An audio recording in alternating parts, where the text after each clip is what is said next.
एक शाम प्राची टीवी पर सीरियल देख रही होती है। तभी उसकी सास वहाँ आती है।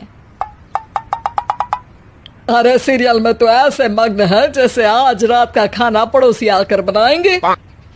मुझे पता ही नहीं था आपने अपने बेटे की शादी पड़ोस में भी की हुई है। हैं? मतलब? मतलब इस घर में सारा काम बहू ही करती है, आप तो सिर्फ खर्राटे मारती हैं। अच्छा जी, फिलहाल तो तुम आराम फरमा रही हो, चलो जाओ, ये मेरे टीवी देखने का समय है। आहा, इसीलिए मुझे भगाया जा रहा है। सॉरी, अब तो बिल्कुल नहीं जाऊंगी।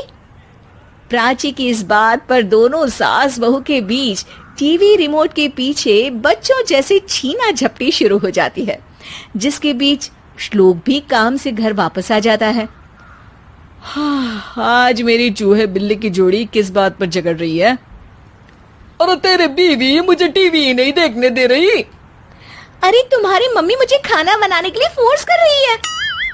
अरे वाह, ऐसे बेतुके रीजन पर तो बच्चे भी झगड़ा नहीं करते। अरे मुझे कुछ मत बोल, सब इसने ही शुरू किया है। हाँ हाँ, जैसे आप तो बहुत दूध की धूली है ना। अरे बस, दोनों चुप। प्राची जाओ, खाने की तैयारी करो। और माँ तुम छोड़ो, तुम्हें क्या बोलूं, शांति से अपना सीरियल देखो, मुझे दोबारा लड़ने की आवाज सुनाई नहीं देनी चाहिए। ऐसा बोलकर श्लोक वहां से चला जाता है, जिसके पीछे पीछे प्राची भी कुछ न कुछ बड़बड़ाते हुए रसोई में चली जाती है। हाँ हाँ, सासू जी को तो कुछ बोलेंगे ही नहीं, बस मुझ पर ही हुक्म चलता है, खाना बनाओ, जैसे मैं इनके घर में खाना बनाने के लिए आई हूँ। इसी तरह शाम बीतती है और रात को श्लोक और प्राची की सास खाना खाकर सोने चले जाते हैं, लेकिन प्राची गुस्से में कुछ खाए बिना काम में ही लगी रहती है। इस घर में किसी को घंटा फिक्र नहीं पड़ता, मैं खाऊं या भूखी रहूं। प्राची कुछ देर के लिए रसोई से बाहर जाती है और जैसे ही वापस आती है तो वहां दूध का भरा ग्लास देखकर हैरान रह जाती है। फिक्र पूरी है, बस दिखाना नहीं है।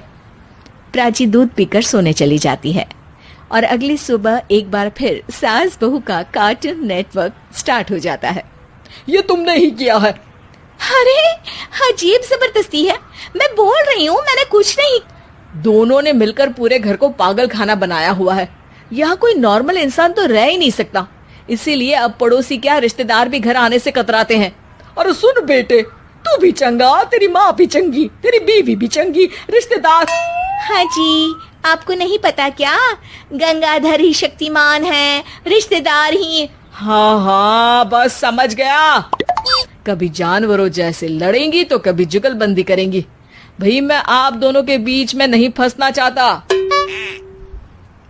सास बहू की इस मनमौजी जोड़ी से परेशान होकर श्लोक अपना सिर खुजलाता वहां से चला जाता है।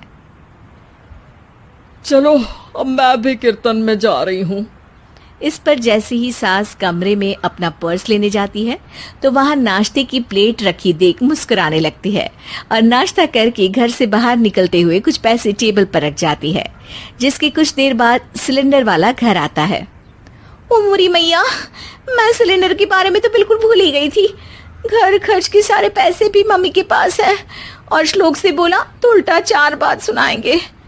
प्राची ये सोच ही रही होती है कि अचानक उसका चेहरा चमक उठता है और वो घर में आकर इधर उधर देखने लगती है। तभी उसकी नजर टेबल पर रखे पैसों पर पड़ती है, जिन्हें वो सिलेंडर वाले को दे देती है। ये सब श्लोक देख लेता है। अच्छा बेटे, इतना बड़ा घोटाला, सबके सामने मैं तेरी दुश्मन और पीठ पीछे तेरी मेरी यारी। इस पर श्लोक एक प्लान बनाता है और शाम को सब एक साथ बैठे होने पर बोलने लगता है। माँ, तुम दोनों की बहुत लड़ाई होती है, इसलिए मैं सोच रहा हूँ कि प्राची को उसके घर छोड़ाऊं, इससे वो भी खुश रहेगी और तुम भी। अचानक श्लोक की ये बात सुनकर सास बहू शौक से उसकी तरफ देखती हैं। अरे ऐसे कैसे घर छोड़ाओगे, मुझे कहीं नहीं जाना। अरे तुमने बोला नहीं पर मैंने सुन लिया, तुम्हें मम्मी के साथ रहना अच्छा नहीं लगता, मुझे पता है। अरे वाह, अरे जब बहू खुद कुछ काम बोले तो वो तुझे सुनता नहीं, और अब जो इसने बोला ही नहीं वो तू समझ गया। जब उसे नहीं जाना तो फिर जबरदस्ती क्यों कर रहा है? अच्छा, फिर आपको मौसी के घर छोड़ाता हूँ। बस अब आप दोनों एक घर में एक छत के नीचे नहीं रह सकती। मैं इस टॉम एंड जेरी की जोड़ी को और नहीं झेल सकता। है?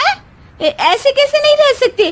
तुम्हें इतनी दिक्कत है तो तुम्हारा बोरिया बिस्तर पैक कर देती हूँ, लेकिन मम्मी जी कहीं नहीं जाएंगी। बिल्कुल यही सुनना था मुझे। अगर दोनों में इतना ही प्यार है फिर हर वक्त ये लड़ाई का नाटक क्यों करती हो? देखा मैंने कैसे माँ किचन में दूध रखती है और तुम उनके लिए कमरे में नाश्ता रखती हो, और कैसे वो पहले ही तुम्हारी दिक्कत समझकर घर में पैसे रखकर बाहर जाती है। अरे भाई, इतना ड्रामा तो डेली सोप में भी नहीं होता जितना तुम दोनों ने इस घर में फैलाया हुआ है। तू हमें टॉम एंड जेरी बोलता है ना, तो याद कर वो दोनों भी एक दूसरे को बाहर वालों की बुरी नजर से बचाने के लिए हमेशा सबके सामने लड़ते थे, लेकिन अकेले में दिक्कत के समय मदद भी तो करते थे। बस हमारा रिश्ता भी कुछ ऐसा ही है। और वैसे भी अगर सास बहू में तू मैं नहीं होती तो दुनिया वालों को कहानियां कैसे मिलेंगी?